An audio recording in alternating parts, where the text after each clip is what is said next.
Ako si Yani, bisid math student. Walang naglalambing, kaya nag-alaga na lang ng kambing.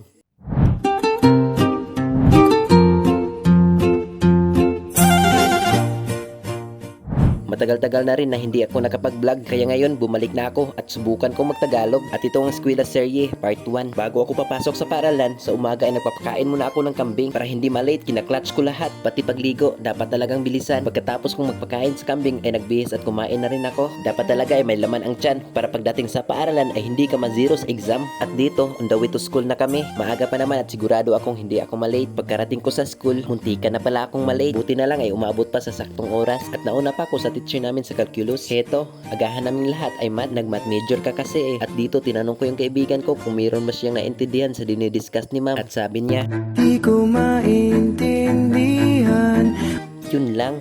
Hindi ka nag-iisa, buddy. Kasama mo kami. At yun, pagkatapos namin sa 2 oras namin sa calculus, sinabihan kami sa next teacher namin na hindi siya papasok. Kaya nanumbalik yung lakas namin at nag-flex kami sa salamin sa CR. Nagpapugi at nagbabakasakali na baka sa susunod, meron ng lalambing sa atin. Pero parang gutom lang yan, kaya kumain na lang kami. Pumasok kami sa restaurant na free yung bagoong tahong ni Carla na napakaalat. At itong huli, ginamos yung tawag namin nito. Di ko alam kung ginamos rin ba ang tawag nito sa Tagalog. At appetizer lang yun lahat. Dapat bumili ka talaga para maka-free ka. Kaya heto, bumili ako ng medyo mura lang. Kasi yung mga appetizer doon, pwede natin gawing main dish. Kaya makakatipid ka talaga pag dito ka. Sa 3 pagpipilian, pinili ko yung tahong. Sarap tong isama sa binili nating itlog na may tuna. Aside from that, may free din silang sabaw. Kinuha ko na rin yung buto na may kunting laman. Lubos-lubusan na natin ito. Napakagutom kasi kapag nag-aaral ka ng mabuti. Kaya heto, kinamay ko na. Kasi sabi nila, mas masarap daw kumain pag ang mismong kamay mo ang gagamitin. Ngunit ang masasabi ko, mas masarap pa rin yung lambing. Mas nagbibigay ng gana kaysa appetizer. Pero joke lang.